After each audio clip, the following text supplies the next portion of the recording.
পৃথিবী সৃষ্টি করলেন আল্লাহ, মানুষ সৃষ্টি করেছেন আল্লাহ। আইন তৈরি করবে তোমার বাবা।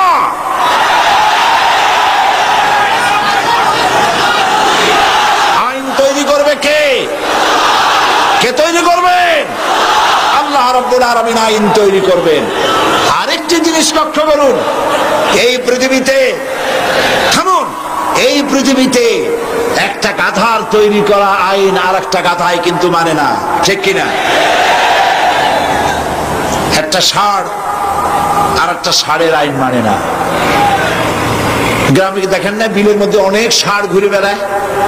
একটা ষাঁড় তার ঠ্যাং উঁচু করে বললো, ভাইয়ের আমার, বোনের আমার, এই বিলের মধ্যে কেউ ডাক দিতে পারবে না আমি ছাড়া।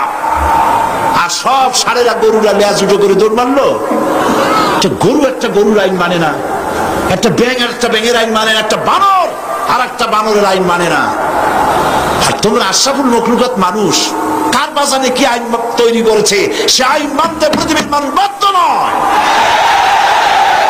মানুষ সৃষ্টির সেরা, আইন মানবে আল্লাহ। চিল্লায় বলো কার?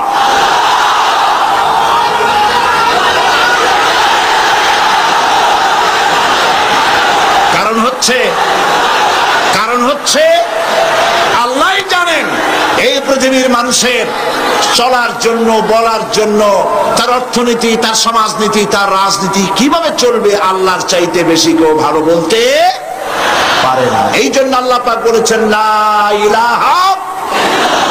এই কথা কে শিখিয়েছেন? জোরে বলুন। আল্লাহ পাক শিখিয়েছেন, ঘোষণা করো লা ইলাহা ইল্লাল্লাহ। আমাদের জিকির আজগার, যারা জিকির আজগারে শেখানো হয়, লা ইলাহা আস্তে, ইল্লাল্লাহ জোরে, কলবের উপরে মারো। এখন ইল্লাল্লাহ এত জোরে জোরে মারা হয়, তাতে কলব থাকলেও পারে, গেলেও পারে। আপনার চার আঙ্গুল খান কলজা, এর উপরে জব মেরে আপনি করবেনটা কি? পয়গম্বরেরা চার আঙ্গুল কলজার উপরে জব মারে নাই। পয়গম্বরেরা লা ইলাহা ইল্লাল্লাহ ধাক্কা মেরেছেন ফেরাউনের গদির উপরে। ইব্রাহিম আলাইহিস সালাম লা ইলাহা ইল্লাল্লাহ বলে ইল্লাল্লাহর জাত মেরেছেন, নমরুদের রাজতত্ত্ব উল্টে গেছে। মুহাম্মদ রাসূলুল্লাহ সাল্লাল্লাহু আলাইহি ওয়াসাল্লাম লা ইলাহা ইল্লাল্লাহ বলেছেন, আবু জাহেলের মুষ্টি সাফ হয়ে গেছে। এর নাম কলেমার জিকির। ফেরাউনের কাছে যখন গেছে, ফেরাউন তখন বুঝতে পেরেছে। ফেরাউন তখন বলছে, মা আলিমতু লাকুম মিন ইলাহিন গায়রি, আমি তো জানি না আমি ছাড়া আর কোন ইলাহ আছে। আমি কি গল্প শোনাচ্ছি না কোরআনে আছে? আমি জানি না আমি ছাড়া কোন ইলাহ আছে। তুমি সংযত হও, এই ইলাহের দাওয়াত নিয়ে আর কখনো আসবে না। আবার যদি ইলাহের দাওয়াত নিয়ে আসো, লাআজআলান্নাকা মিনাল মাসজুনিন, আমি তোমাকে কারারুদ্ধ করে রাখবো।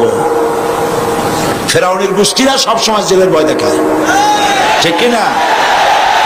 কিন্তু মুসারা জেল ভয় পায় না। জেল মুসলমানদের পায়ের জুতা, ফাঁসির মঞ্চ মুসলমানদের গলার জুতার ফিতার মতো, ফাঁসির মঞ্চের গলার দড়ি মুসলমানদের ফুলের মালার মতো।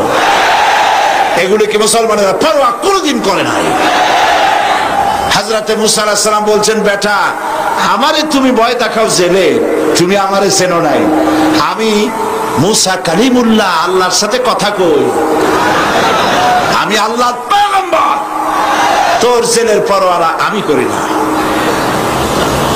মুসা আলাইহিস সালামের সাথী নাই, সঙ্গী নাই, লোক নাই, জন নাই। মুসা আলাইহিস সালাম বসে আছেন।